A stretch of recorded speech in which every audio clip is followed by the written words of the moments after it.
All right. Thank you. All right, folks, we're going to go ahead and get started. Thank you so much for joining. We'll take a moment with your last conversations, last comments. Put a pin in it. Write a reminder down so you don't forget what you're talking about with your new friends. Great. Hello. My name is Dr. Mel Michelle Lewis, and I use she and they pronouns, and I am Vice President for People, Justice, and Cultural Affairs at American Rivers, and I'm based here in DC. I'm really, really excited to co-facilitate with you today. I have another co-facilitator who may be joining us a little later, but wanted to go ahead and get started since we have such a good group. Wanted to make sure we have enough time together. So thank you so much for joining the conversation and for attending our amazing event today. I'll start with just a few goals for this session. So we'll give you a little bit of a roadmap to start. So first, we thought about these regional breakout groups as a way to build community. So we often kind of take the lens and go like this, and we telescope way out, and now we want to kind of telescope in and really think regionally. And as some of you have commented on the map, how did this get to be a region? There are lots of creative thinkers have created this region today. So really excited. Know that there are lots of different challenges throughout the different states represented in this room. So hopefully we can be strong thought partners and build community together. We also want to discuss actionability. So often when we come to conferences or go to convenings, we're talking and have great ideas, but we never really get to those actions. So that's what we want to do here in this space. Think about actionability, go beyond that ideation part and get to action. How do we close the WASH gap? And where do we collaborate in this work? So this is also a space of collaboration. All right. We also want to uncover what the sector needs. So this is a space to share your specific needs from your work as you're introducing things that you might be working on in the space, challenges that come from your state, your area. Hi, come on in. And so as we're exploring what the sector needs, we want to think about advocacy, about programming, about communications, about research, and much, much more. Anything else that you want to bring to the table. But those are some of the things that we put forward. And finally, we want to determine an action plan for this region and where the Vessel Collective can support and work in the future. So that's our outlook to Thursday. We're going to have some of that conversation today, but most of today is kind of community building, getting to know each other, thinking through some of our problems, being thought partners. And on Thursday, one of our goals really is to develop an action plan for the region. Yeah, any questions or thoughts as those goals are laid on the table for us? All right, great. I want to introduce co-facilitator. Please go ahead. Nothing like showing up late to a facilitating role. But the beauty of this week is you get sucked into really cool conversations and I could not extract myself. So thank you and apologies. And full disclosure, I do not live in the Midwest, but I grew up in the Midwest. And so spent 18 years of my life there and then left and I go back to see family. So I do spend some time there. And it's part of my core, as anyone who lives there or who has lived there or spent time there or works there knows. And so I'm excited to hear from all of you who are working there in the space. I'm based in Colorado. I work with DigDeep. I'm the executive director of DigDeep Labs, so we do innovation, research. I get to work with my colleagues all around the country. And yeah, I'm really happy to see you all and to open up dialogue. And I'm really thinking a circle would be really good for that. But I just want to encourage people, don't let the format of how we're sitting feel like we're in a classroom. This is really a dialogue, and the more we can all participate, the more we can all get to some of the solutions that we heard in the plenary earlier that I think was really inspiring, and again pulled us into conversations that put me behind schedule. So yeah, anyone, are we going to kick off with intros? Like, who's in the room? Who are you? What are you doing? Why are you here? What brought you here? And start building that community this way so we know who else is working in the space.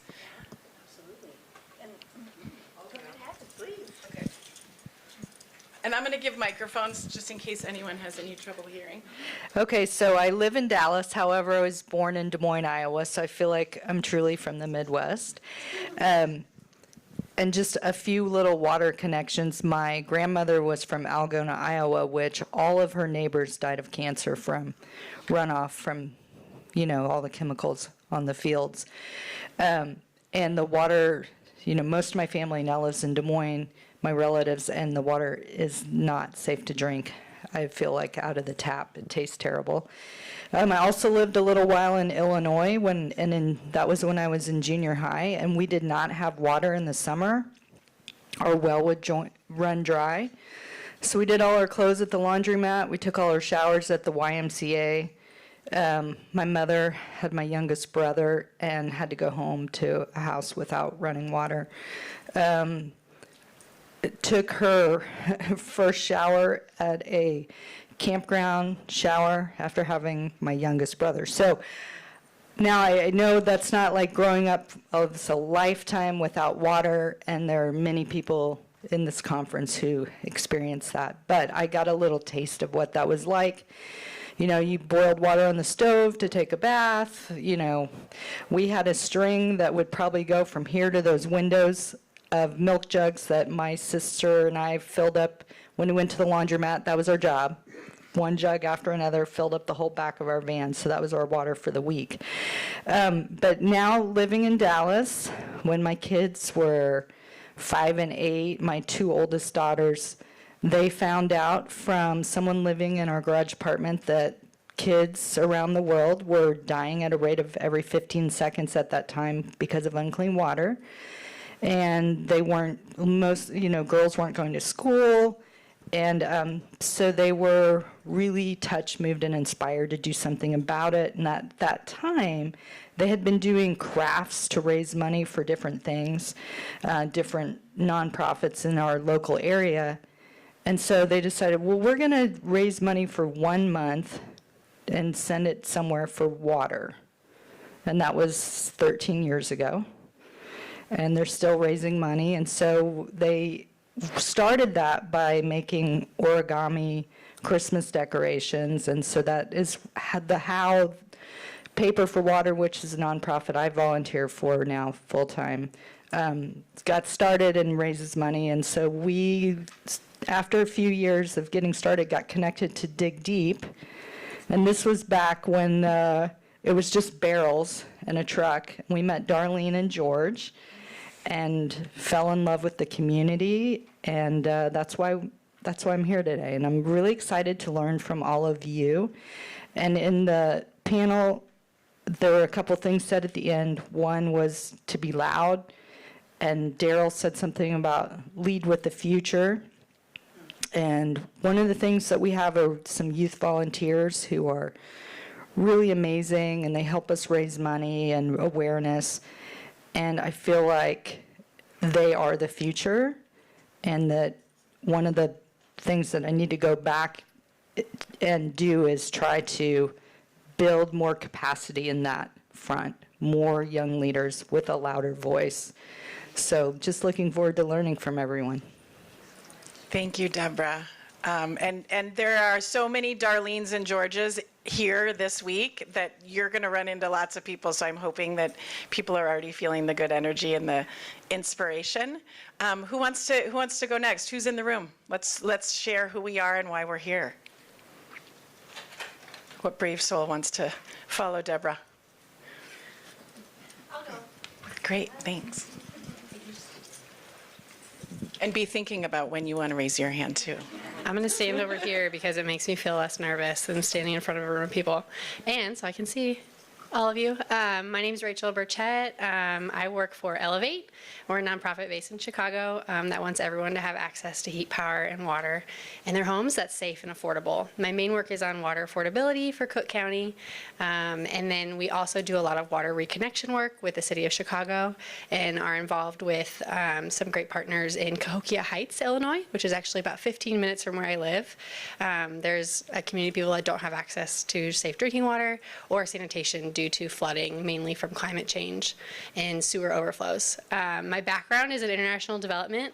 I started a nonprofit when I was 16 doing water projects, mostly in Panama, working with indigenous communities there, and I still do some of that. But my main work now is focused in the Midwest. So it's been fun to take my international development, public health background and apply it here locally, which is so fun that this is kind of what this is all about. That was really exciting for me to hear. So that's a little bit about me. And who am I going to popcorn this to? Thanks, Rachel. Hey there, my name is Heidi Lee, and I'm a marketing director for Reese USA, but specifically I support Four to Line Waterworks, which is a water infrastructure distribution company. So we've got 65 branches, mostly in the Sun Belt, but we have supported DigDeep on their Colonias project. And I am just wanting to learn more about how to support. Great, we're happy you're here. Can we popcorn it to you, Catherine, since the Colonias project was mentioned? My girl. Yeah. Thank you. Good morning, everyone. Thank you for accepting us in the Midwest session. I'm from Texas as well.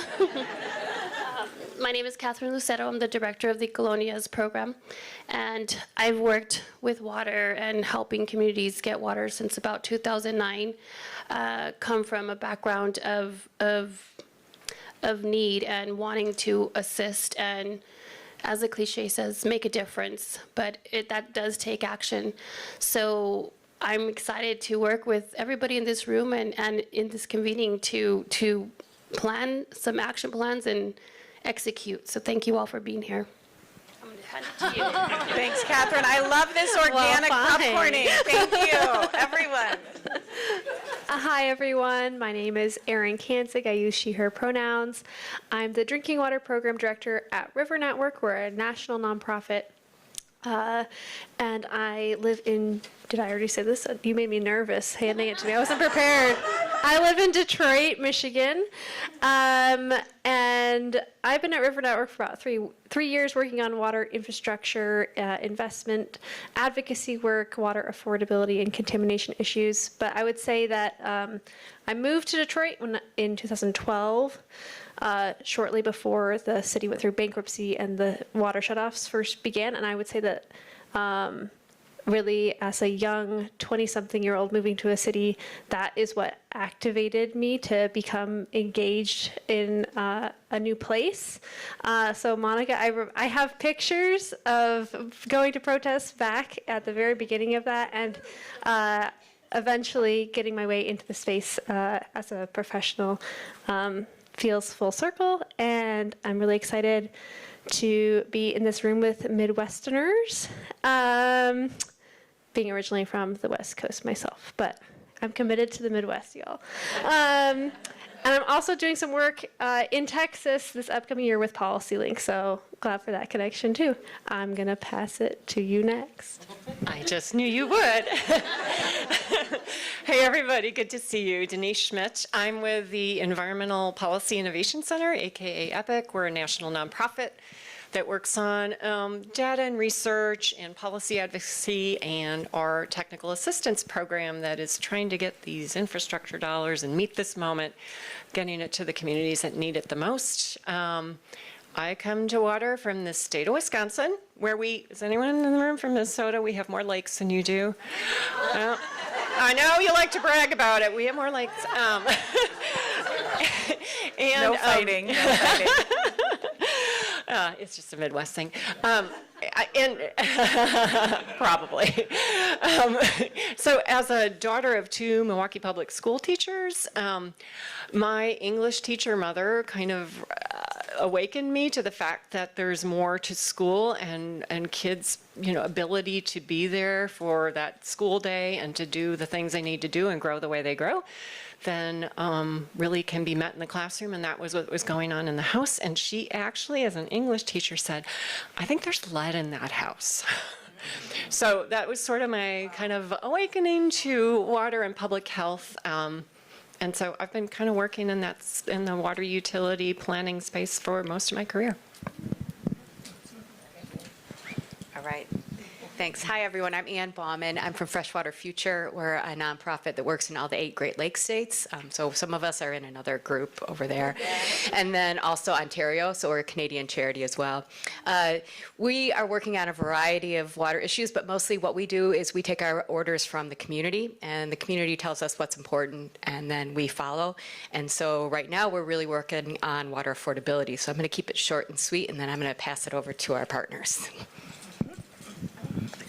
Hello, I'm Cecily McClellan.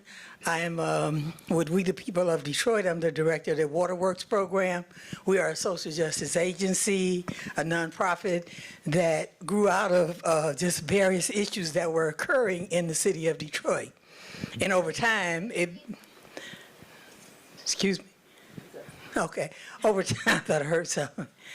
Over time, it became very much apparent due to the bankruptcy that many Detroiters were getting their water shut off. I mean, we reached an epic point of over 150,000 people that water was shut off. And we lived in the Great Lakes state where 20% of the fresh water is available in the state of Michigan. But through the austerity and through the bankruptcy, they tended to try to prove that they could manage the system by shutting off the residents of the city of Detroit. And we discovered that over a period of time, and although we had water in abundance, that we had some of the highest water rates in the country.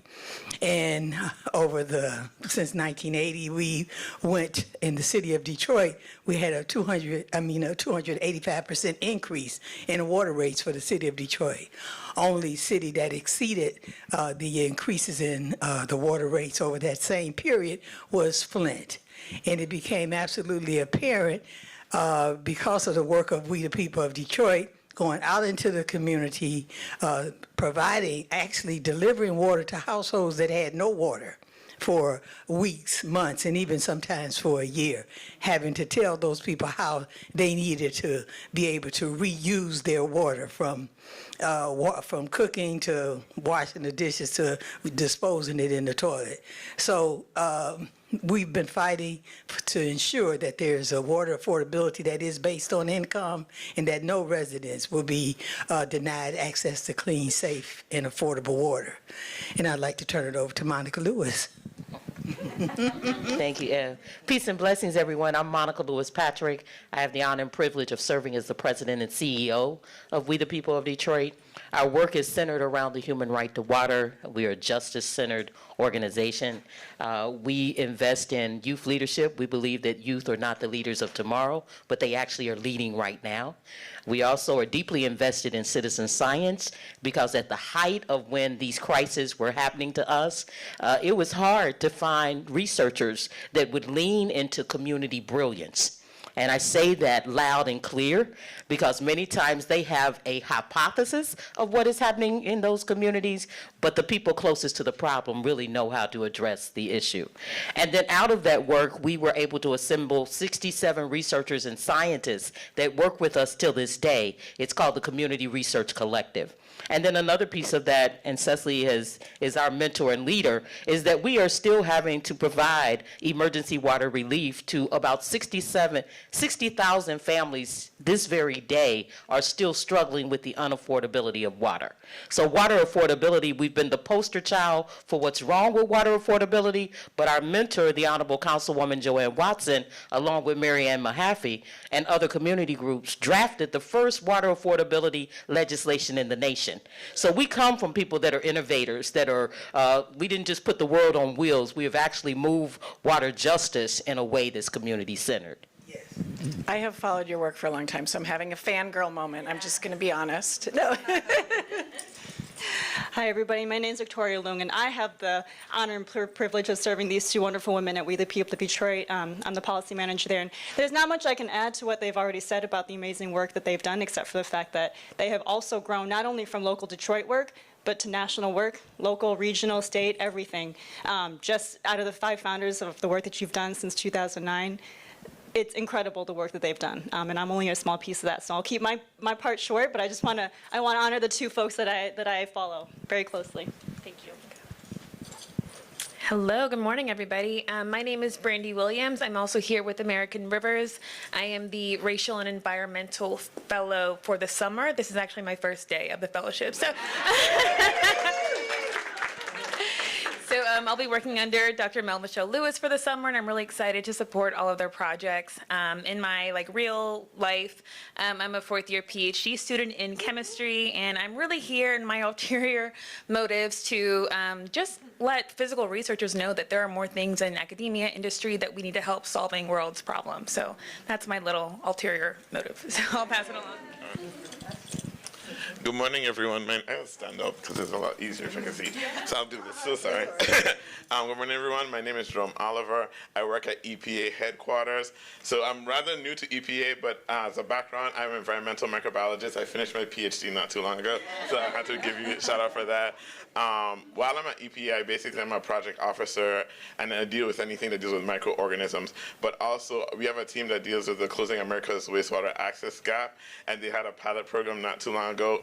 Being on the team that I'm on, I'm able to kind of see things that kind of grab my attention. So going in a longer story, basically I also work with the Searchable Clearinghouse of Wastewater Technology, also known as SCOUT, and it has a connection to basically have individuals look at technologies to try and get their particular things fixed.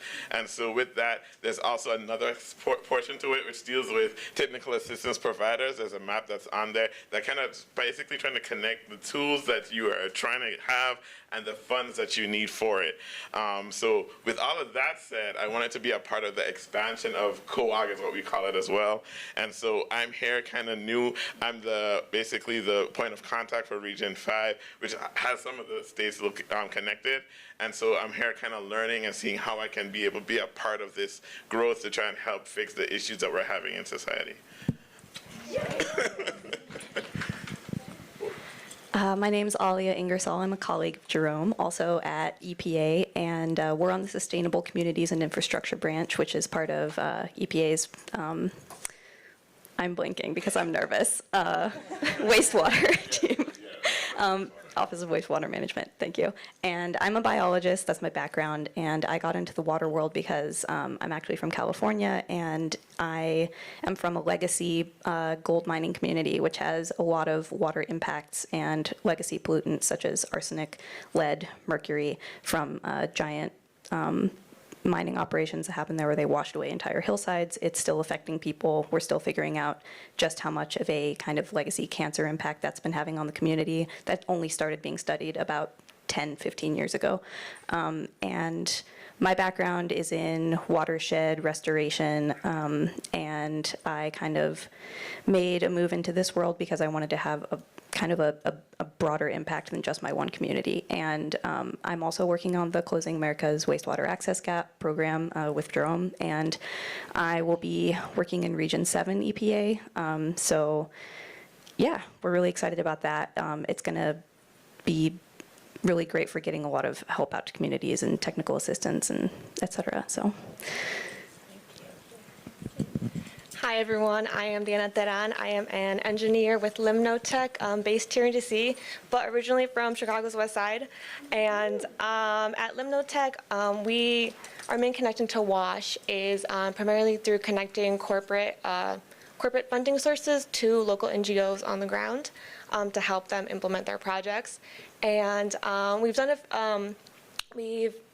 helped We've done some WASH projects in a few areas across the country, but we've only started to dig into the Midwest and Texas. So really just here to learn about where different opportunities exist and to point our corporate clients to high priority areas. Hi, everyone. My name is Brooke Poppy, and I work for Engineers Without Borders for our Community Engineering Corps program, which is a lot of the work that we do here in the U.S. domestically. We're partnering with the U.S. Water Alliance as part of their Environmental Finance Center, so I manage a lot of projects on that and in the water and wastewater space. And I'm super excited to be here. I live in Chicago. There's a lot of Chicagoans over here, and I grew up in the Midwest, and I think what really got me interested in water was living near one of the world's largest sources of fresh water, but realizing that there were so many in my community that still didn't have access to affordable, safe, clean drinking water. And so just kind of understanding the nuances of that. And I worked in consulting. I'm a civil and stormwater engineer, and so worked in consulting for a while, but really didn't feel like I was doing much to move the needle on these issues. And so that's kind of how I got into the nonprofit space. But I'm super excited to be here in the spirit of collaboration and learn from everyone. So thanks for having me. Hello, everyone. My name is Mitchell LeGrand. I am the Educational Programs Manager at a nonprofit called H2O for Life. So I oversee water education programs. We focus a lot on international WASH, but we have a partnership with DigDeep that we've been trying to grow and get more involved with. Really want my students to understand that there are WASH issues that here in the United States as well, so I'm here to learn a little bit more about that and connect with people about that. I've also brought some of my precious students here to learn from our high school fellowship program. We're K through 12, so we provide free educational resources to schools to do that, everything from coming in and presenting in classrooms to providing lesson plans, things like that. And then our high school fellowship program takes 25 students internationally, mostly nationally, some international, and they come and they meet and they learn from other people in the water sector from different angles, and try to understand, what they can do to take action on water. And so we have a few of them here today as well, so I'm going to pass it over to them. Awesome. I'm Aubrey. I'm a first-year student at St. Olaf College, which is in Minnesota. I'm studying environmental studies and chemistry. And like Mitchell said, I really started to get involved through this high school fellowship when I was in high school, and I've really just loved learning about this issue and trying to spread knowledge to other people who don't know. Hi, my name's Paige. I'm 17 years old, and I'm a senior in high school from Stillwater, Minnesota, so just outside of Minneapolis. And I also participated in the H2O for Life Youth Fellowship Program, and I got to work with Mitchell and just learn from experts around the globe about these WASH issues. And this really gave me a toolkit to kind of take things into my own hands, and as part of the fellowship, I was able to lead my own fundraiser. So I did an Earth Day art exhibit highlighting student artwork that's earth-themed in my community at local businesses where we raised money for their water projects internationally. And I'll also be here presenting on the youth panel, so everyone go to that tomorrow at 2 or 1 p.m. But yeah, I think I'm just really lucky to grow up in the state of 10,000 lakes and have this abundance of water. have this abundance of water, and I just want to be able to provide more opportunities for people to have positive experiences like I do. So, yeah. Okay. Hi, I'm Adeline Nunez. I took part in the fellowship as well. I'm a freshman at the University of St. Thomas, so have been living in Minnesota for a little less than a year, but I'm originally from Dallas, Texas. I grew up visiting my parents' very small rural town in Mexico, so I have been exposed to water problems since a very early age. Yeah, that's about it. I'm excited to be here, and thank you for having such a welcome community. Thank you, guys. I'm Doug Niemela. I'm the Executive Director for H2O for Life, so my job is to make sure Mitchell has the resources he needs to do his job and work with these young people and do such amazing work. So I'll quickly pass it on. Great. Hi, everybody. My name is Steve Fleishley. I'm the sector lead for air and water at the Natural Resources Defense Council. I'm based in California. I grew up in Missouri. I was raised in Nebraska. And the reason I'm in this room is because a lot of my team, I have a national team, and a lot of my team lives in and partners with groups in Illinois and Michigan. And Monica Lewis-Patrick's in this room, so I kind of have to always follow her around. Another fanboy right here. Yeah. And our objective is to ensure an enforceable right to safe, sufficient, and affordable water. Our primary focus right now is in the policy space, regulatory space, litigation space on lead in drinking water, PFAS, and affordability issues. Thank you very much. I'm Malik Keita. I'm the Senior Director for Corporate Water Partnerships at Global Water Challenge. We are a nonprofit based out of Arlington, Virginia here, with a mission to achieve universal access to water, sanitation, and hygiene across the world, and water security. So we've been doing this for, about 20 years. I'm originally from Mali, West Africa. That's where I grew up. I came to study in the US. I actually studied in the Midwest, in Indiana, close to my heart. That's why I'm here today. Our programming is all around the world, but we have, as part of our engagement with the private sector entities, we are also supporting efforts and activities across the US, and we recognize that it is a big issue here as well. We do some work with DigDeep in the Navajo Nation, but I'm really here to meet people, learn about the things that you do, and also bring attention to these issues at the national level here, so that we can drive investment a little bit like Limnotech, the lady from Limnotech mentioned earlier, towards solutions, local solutions here, not just outside of the US. So very excited to be here and looking forward to learning about others here in the room. Thank you. Good morning, everybody. I'm Katie Hansen. I work at the EPA. It's great to see colleagues and really important partners for us and heroes in the room. I, in the Office of Water, work on two things. One is technical assistance, so how we help communities access the funds that are in the bipartisan infrastructure law, and then on the state revolving fund policy side, right? So what can we do to work with states to improve the process? So it's great to see you. Good morning, everyone. I'm Drew Capone. I'm actually from academia, so I'm an assistant professor in environmental health at Indiana University. I've only been there for a little over a year now. My background, I was actually a Peace Corps volunteer, so I lived in rural Mozambique, came back, started a PhD in engineering, made some friends, and I was really blown away that I was doing WASH research over actually Mozambique, and a lot of the same challenges existed all around me in Atlanta and in the South. So kind of have focused a lot of my research on underserved communities in the United States. So I've been at IU for a little over a year. Haven't really, mostly just trying to make friends and learn about local organizations and see what's going on and see how we can take the skills. I run an environmental health microbiology lab, so mostly focused on pathogens and diarrheal disease and applying the tools that we have to local water and sanitation challenges in Indiana. So, thanks. Thank you. Hi. Good to see and meet everyone, and looking forward to the conference over the next couple of days. I'm based in Houston, but my accent is not from there. I'm actually from Australia, but I've been living in the US for 12 years. I focus on technology and financing solutions only for water companies. So my focus is to scale up and implement new technologies that solve one thing, and that's access to water or quality of water. Tomorrow I'm on a panel, and I'm going to be talking about one of the companies that I'm helping scale. I'm the impact officer of that company, and we have technology that takes evaporative condensate from food processing, and we clean it and make it available for disadvantaged communities. We've got a project in California. We're launching one with Microsoft next month in India, and we have one in Australia. So look forward to connecting with everyone. Hi, everyone. I'm Alicia Thompson, a program officer with CDC Foundation. Here, we partnered with DigDeep and also Sherry Bradley, who's on the panel tomorrow. And if you meet John and Morgan from Project WET, we also partnered with them.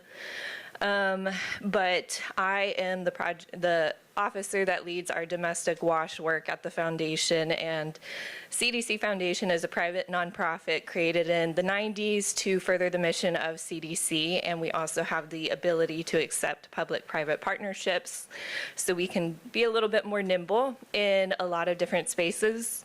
But here in this room, I live and work out of Tulsa, Oklahoma, and got involved in WASH after finding out that the Erin Brockovich chemical, hexavalent chromium, is actually in Oklahoma as one of the highest occurring levels, but nobody knows that. And it's largely due to the industry players that make up a lot of Oklahoma's economy. But also a lot of stories are in Oklahoma that a lot of people don't know. Tar Creek, the Superfund site that is on the Quapaw tribe, is largely forgotten. So a lot of what Daryl said earlier hits home.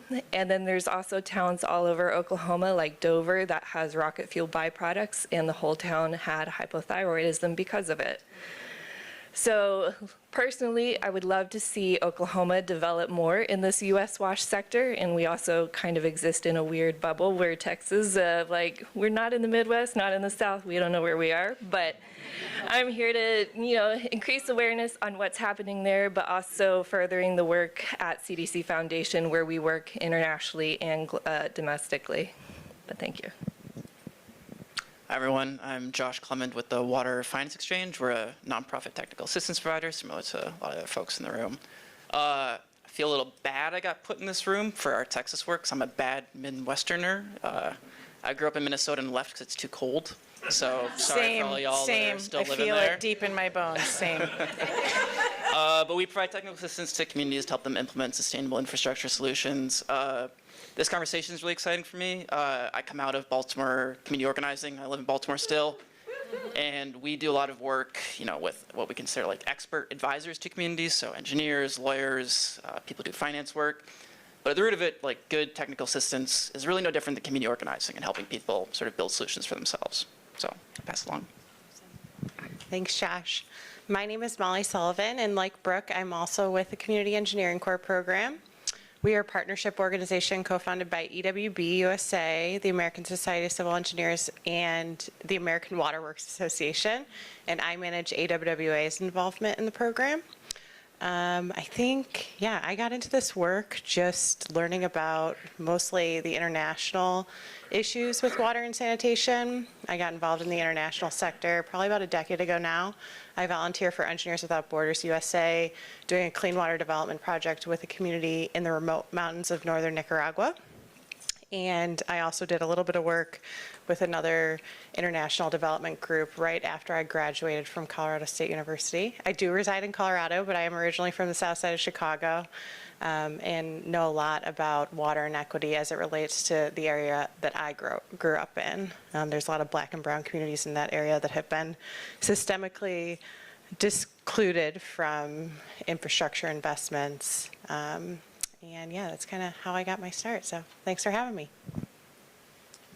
I'm going to stand up because everybody's crooked. I'm an old guy, so I don't want everybody to crook their necks and hurt their backs, because I'm thinking about our folks not having to hurt their backs. So my name is Stephen Walden, and I've been in this field for 48 years. I'm 70 years old, so I was 22 when I started. And I was very, very blessed and fortunate to have been mentored by some folks that were in the founding days of Texas regulatory water things back in the 30s.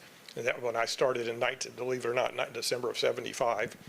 And so, shout out to the mid 70s. Good music. And so these folks told me the stories though, and I'm still carrying those stories today from those folks about the days of very, very massive public health problems with a lot of dysentery, typhoid, cholera happening in our own country. And so there's true, we heard today about the volunteerism, that leadership of folks that led creating small community systems around the country. That group was in my peer group. My grandpa's taught me. And those folks had to deal with those issues. And so by creating these public health infrastructure practices that happened in Texas, starting in the 30s, we were able to overcome, and the public health data shows, that we overcame these huge outbreaks that were happening. And people had, went from, completely unsafe water to safe water and safe sanitation practices also. And here we are. And so I've been a regulatory person now. Then all those years I went up and I was the head of the state of Texas water supply program actually, and retired from there. And 20 years ago, because I started so young, I got to do that. And I've been a consultant for over 20 years. And in that 20 years, I've done a lot of pro bono work, helping small communities. Because in my regulatory work, the world I was trained in, we always helped communities get out of trouble. We were not the police type. The culture has changed over time to not be that way. But so I was raised helping small community systems my whole life. And then when I got out, I kept doing it as pro bono, and it turns out it was really unsustainable for one person to do one of these little communities. It takes so much effort. So I was 4 years ago, over 4 years ago, my good friend Elston Johnson in Texas helped. He's the past chair of Texas section of AWWA. He and I joined together and we formed this small systems division, and we have now over 70 volunteers from all kinds of water professionals of all types. And we are part of a workforce that is actually helping with the RCAP group and the Rural Water and other folks to actually then let's scope these projects, let's figure out what they need to do and get them going. And so it's been a tremendously uplifting. It's much more rewarding than anything I do with my paid clients. And so I spend a lot of time. We have about 20 projects going at once. So like Water Finance Exchange, at Josh's group, we've been able to put a network together. And we work very much with Molly's group at Community Engineering Corps. We're an extension of that Community Engineering Corps process. We're doing more triage. So we got our urgent issues, and then we come in, and whenever it gets to be a more extended project, then we form up a Community Engineering Corps team to take it on longer. So I'm really thrilled to be here because I'm with my people. All of you are my people. I mean, it's great to be with a group of people that's like, I thought I was by myself on an island. And it feels like that, right? So we need to join together and keep this community going because it's really difficult work, but it's so rewarding. And the young people that are here, God bless you. I presently am mentoring about 10 different young water professionals. Let's talk while we're here. Some of you, you especially, I need to talk to you.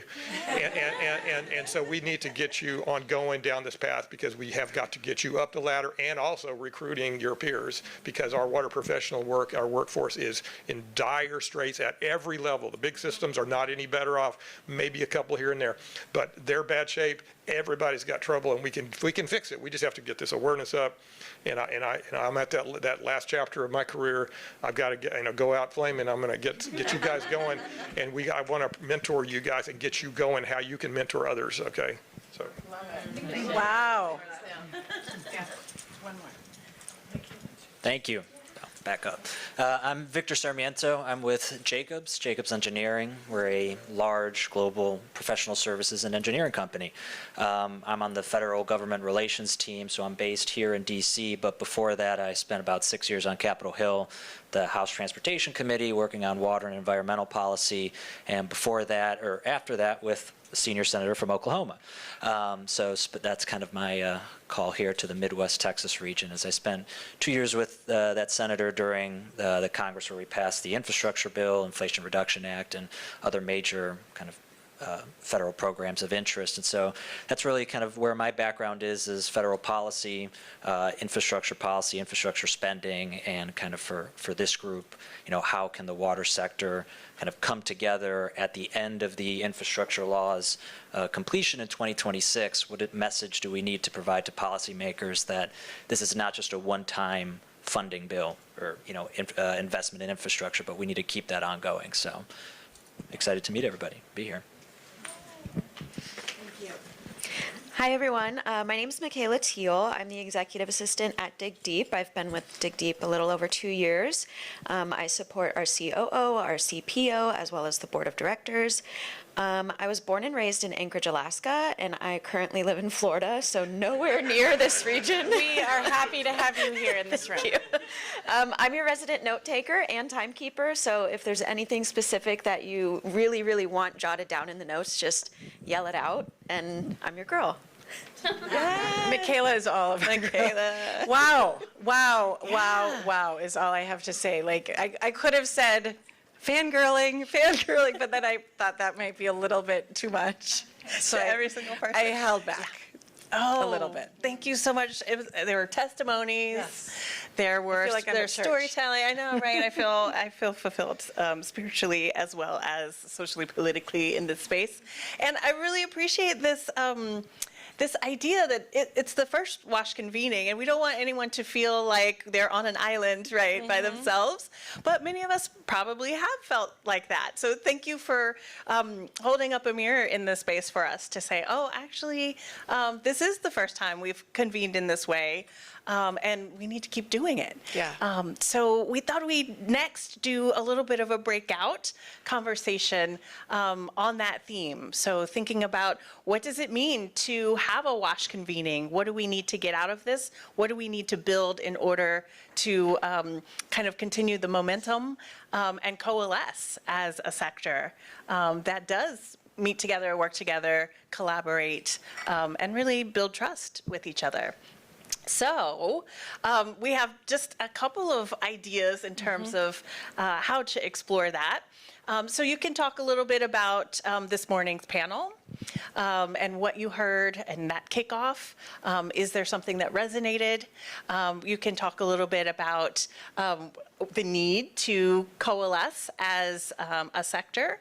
And you can also kind of do some visioning for the future. What is it that we need to do now in order to kind of build up that future of a sector that's collaborating and working together. So we'll do maybe 4s or 5s. Yeah, groups of 4s or 5s. And the beauty of what I heard as we went around talking is we've got people from all different angles of the WASH space. We've got community organizers, we've got academics, we've got, and people who are focused on the environment. We've got the corporate space is represented. And that's incredibly powerful. And I just I don't want to lose that concept that we're all here for the same reason, even if we have a different lens on it. And so as you're talking in small groups, think about that. And, I heard you say this in your introduction, and I want to pull more out of that, or I want to think through and ideate around what could we as a room, as a region, do together. And regardless of where the boundaries of the region are, where you feel in place or out of place, or, I've never lived in the Midwest, it's all good because we're all rowing in the same direction. And what's the power we can build from being together in the same airspace? Yeah, great. Yeah. I like that. We're rowing in the same direction. Rowing in the same direction. I say that a lot.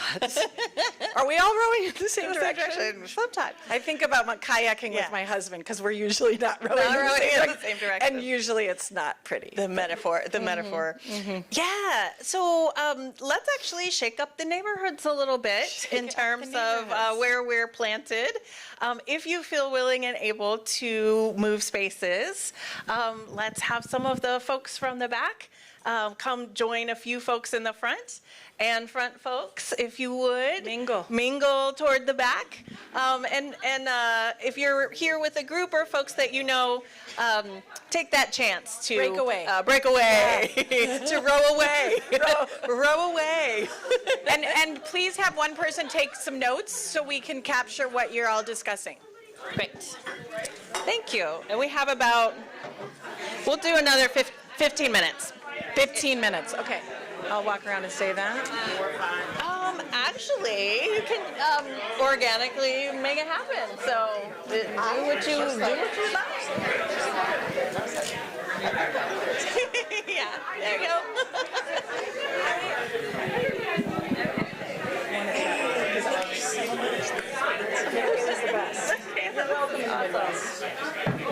I'm not usually. Except my family's like, right here she comes again. Does anyone else want water? I'm just pouring it. It's so big. It doesn't fit in any of my car seat holders. Reconstruct the neighborhood also.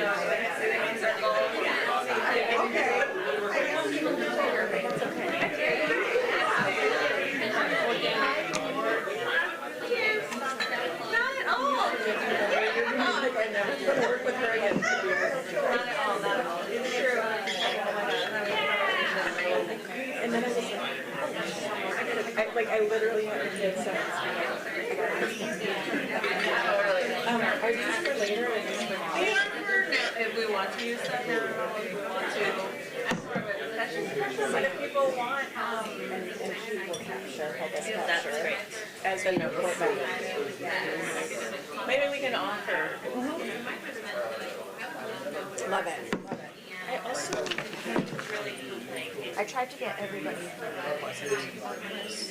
I might do it like once.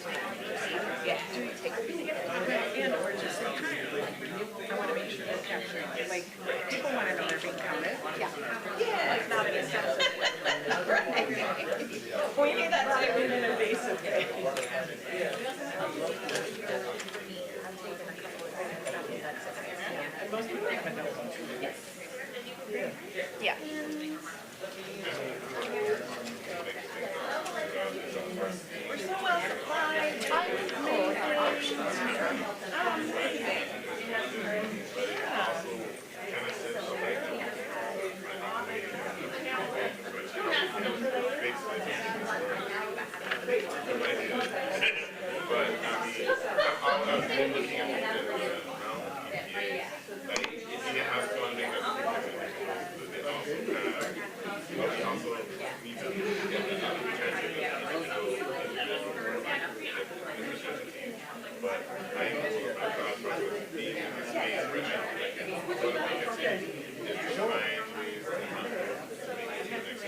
Exactly. And I love that you brought that up because I think that's always been a question.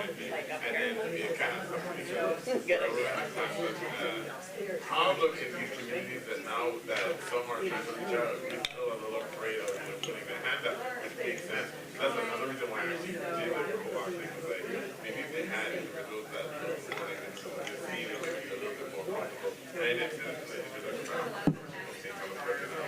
So though I have our water system, but a lot of it is in your cistern, I still understand the idea of not having water or you have water before. But we have hurricanes, like that's the one thing I always when I moved up here, like when your power goes up here, you want you to get I have to wait till it comes back. So like this time we have hurricanes that is being months and power, so that power leads to our water system. But all in all, it is interesting to like just hear from, like you said, that community aspect and how do we make sure that there are seats at the table so that they have a say in this space and actually everybody said that.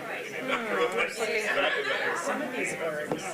It's nice to have a face with the name. Yes, absolutely. Can I move this bag? Very real. Oh, yeah. I don't know who's it. That's not yours. No. I don't know whose it is. Yeah. And, you know, I hear names thrown around all the time, but I'm not often privy to exactly who's doing what. Right. I was looking for the Ayudon folks. Oh, I know them. I know Migo. Okay. He's bald, really shiny bald, shorter Latino guy. Okay, yeah. It's not going to help a lot, but he's good. He's gregarious. Do you know them? So he works super closely with Catherine. So he'll probably be palling around with Catherine, who's our Colonias. Right. And so Colonias works super closely. Yeah. We occasionally have an overlapping partnership around, but I have never been introduced or. Yeah, he's super gregarious. He's great. Yeah. But he's not in the room. No. Was he supposed to be? Okay. Here. She might know where he is. Oh, and James is not here. I follow him on LinkedIn. I'm again a fan.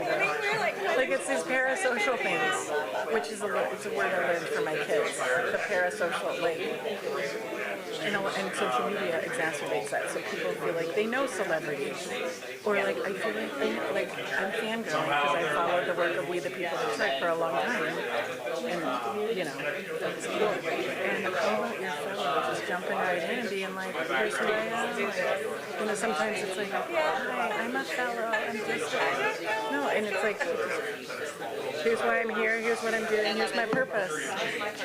I mean.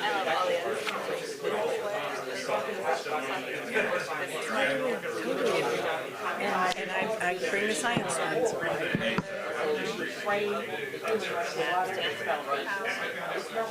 So do we have to come out from this with a common vision? We're supposed to By Thursday. Great. You may find that it is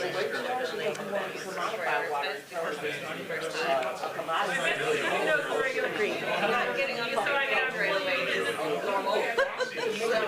Well, and it's so when pre-vessel having the name vessel, there were, and I was still at Water for People, there were, I don't know, 8-ish founding organizations that came to this convening at the reservoir center, so much smaller, it was like less than 50 people, right?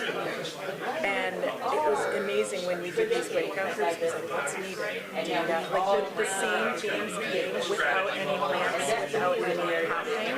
It was so incredibly, surprisingly aligned, because you have the xylons up there, and you have all saying the same thing.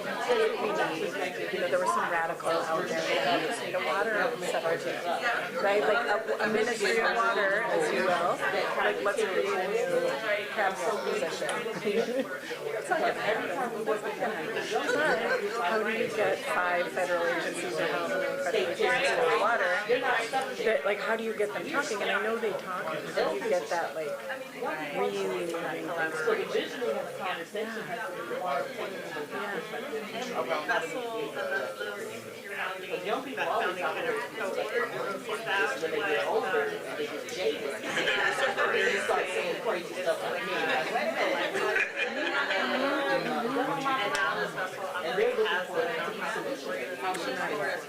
That's the vision.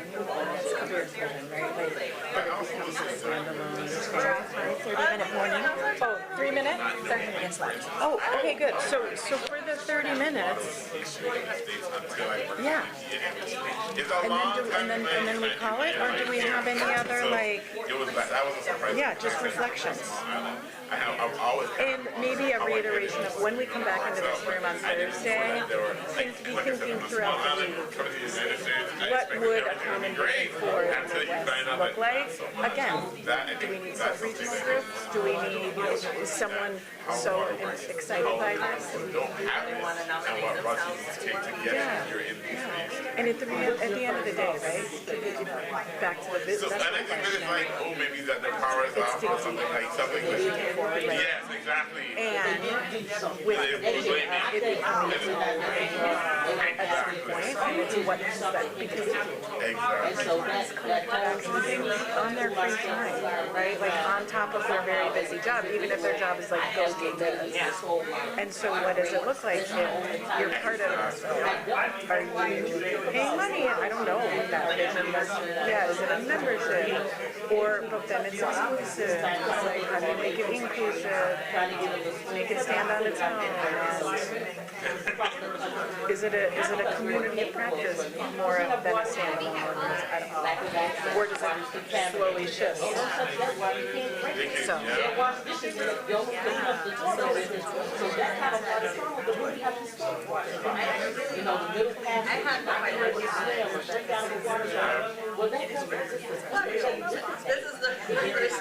We have puns like that all the time. It is. You're absolutely right. It is a watershed. We don't even have stores. So you can talk about that. We have not at all. And my marketing team at Arrow was like, you're going to go to the DigDeep thing. They were big fans.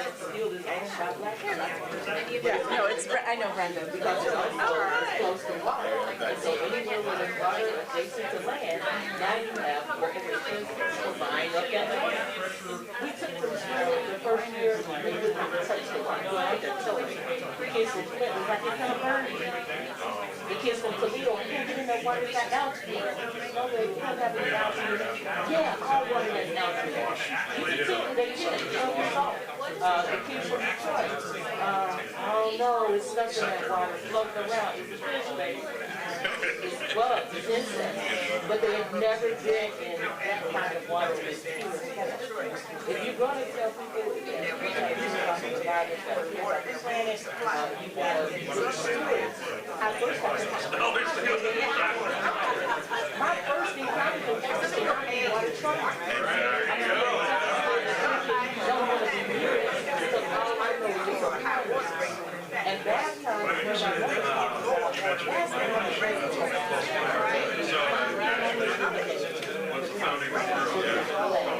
but imagine how you get that same everybody had a blow out the guy, use every water. First thing you do is put on the imagine how many bottles of water. And this is water in meditation. And then they want to show you conservation.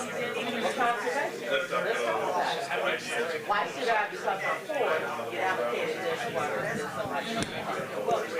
So you only got 37.5 gallons. How much that is? All right, folks, we're going to give a gentle 3-minute warning. 3-minute warning, and we'll come back and do a report out in just a little while. Thank you.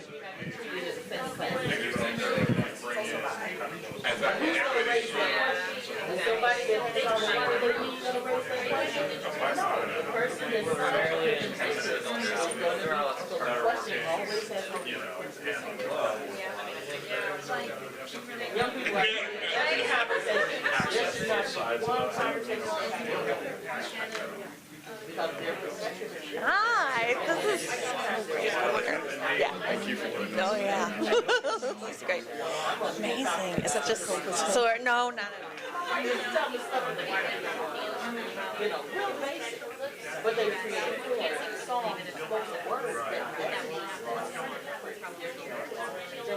so that's my culture.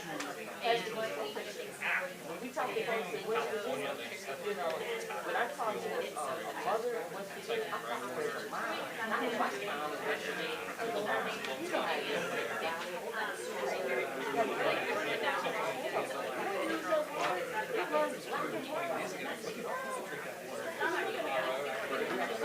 I mean, it's a whole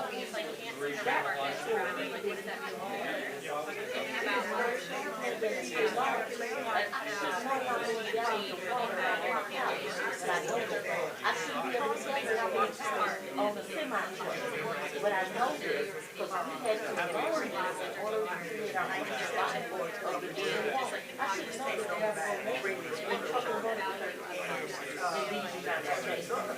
but it's a shame factor, and that's what we got to do and take away the shame. Most people don't know how to hold our responsibility because we are all ashamed so when we demonize behind the whole fact that most people don't have that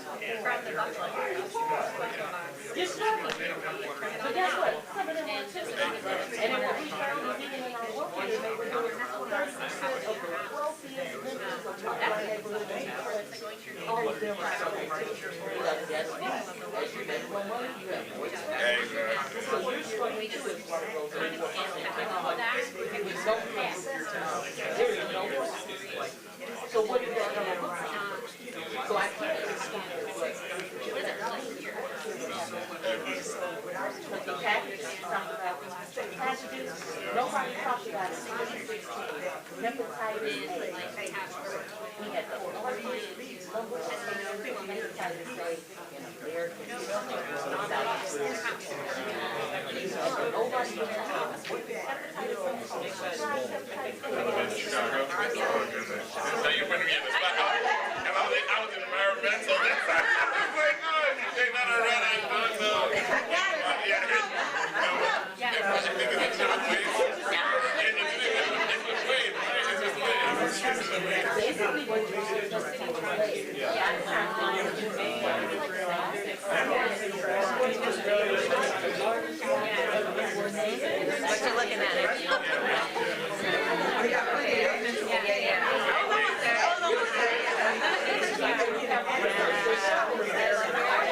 Great.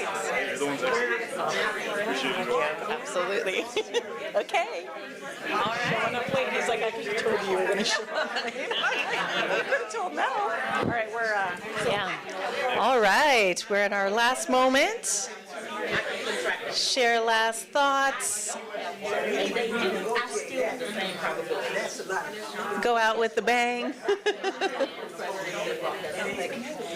Yeah, we'd like to transition and take some time together to report out. So I'll give you one more minute. 60-second countdown.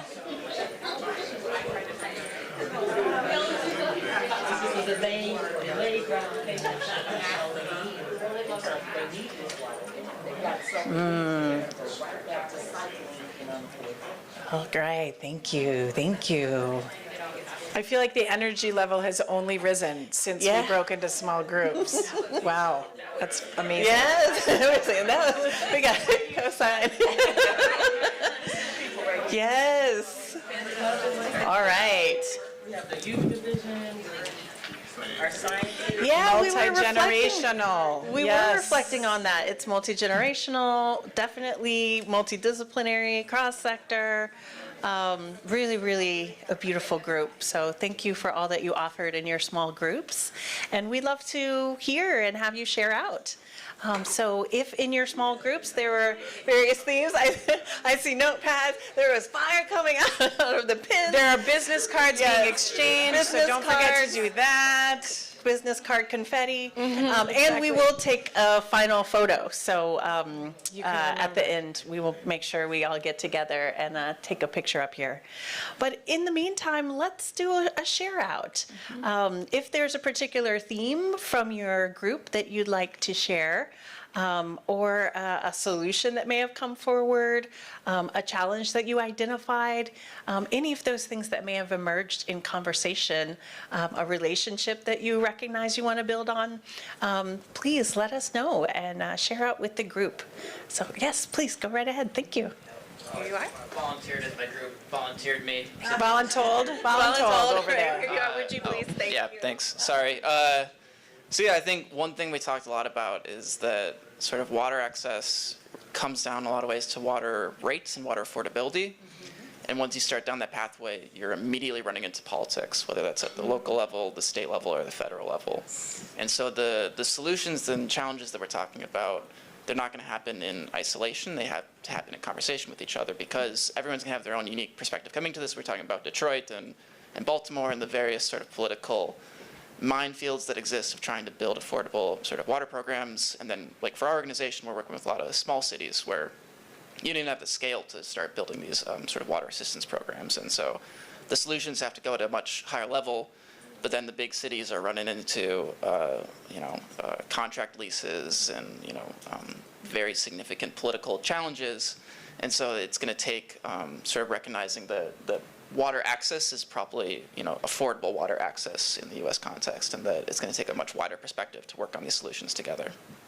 That's really powerful. I was in a meeting yesterday, and the comment was made that, back when we were building all the infrastructure that many of us benefit from today, that was built with huge subsidy. And so when we talk about it today, we don't necessarily talk about the need for subsidy, but we all have benefited from subsidy. My main line that goes down my street in Denver was not built because I took out a loan, right? So anyway, I think that affordability piece is really an important point. So great. And just know, Catherine, I'm going to hand it to you. Michaela is grabbing all of these notes. So thank you, Michaela.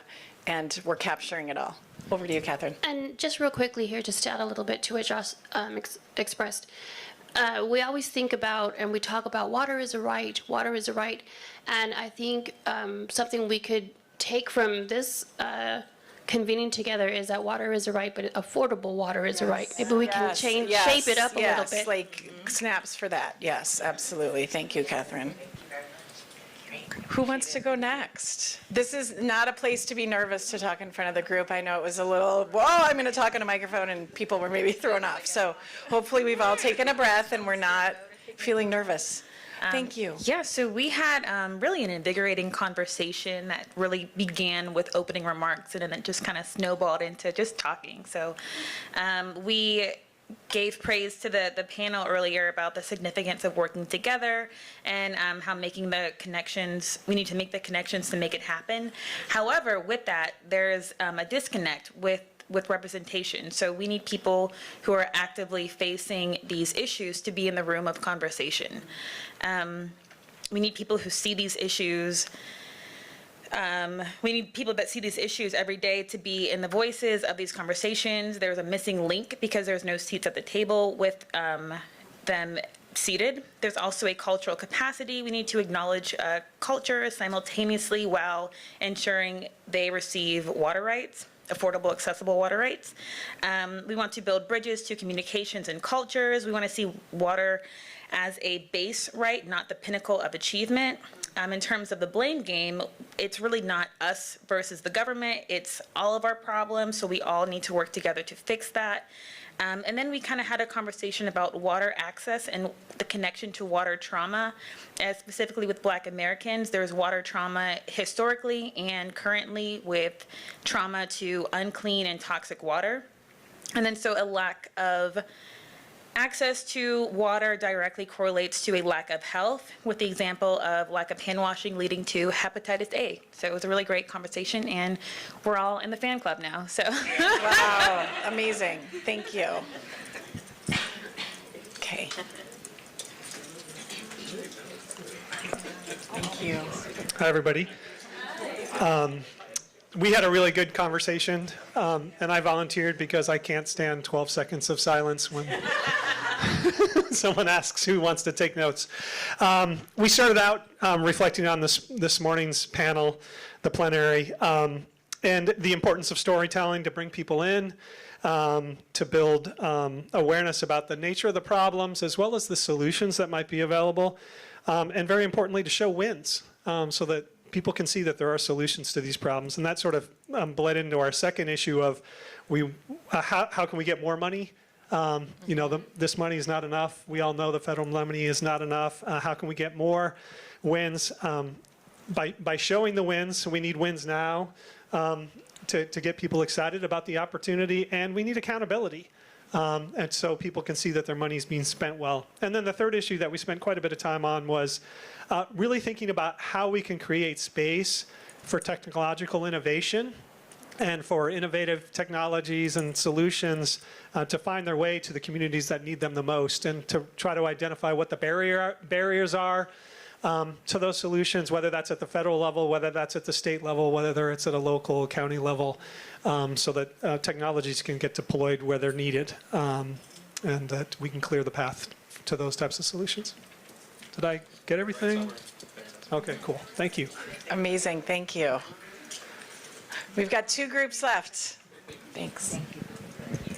Hey, we kind of shared what we could offer each other and what we needed help with. And I think that is a really valuable use of our time here, is identifying like what resources do we have, where are we lacking, and how can we kind of piece that puzzle together to find solutions.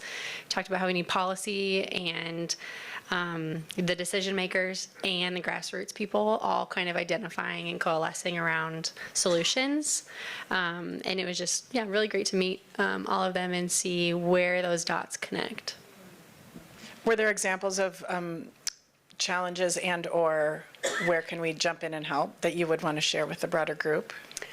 Maybe selfishly, what Elevate is looking for is help with our water reconnection work. We're using really patchwork funding and partners to help restore people's access to clean water in Chicago area. And so some examples came up of like, is there funding opportunities? Are there fundraisers, maybe with some of the schools H2O for Life is working with, and how can we connect, students who want to be fundraising with people in their own backyards that need water here and not necessarily just all internationally.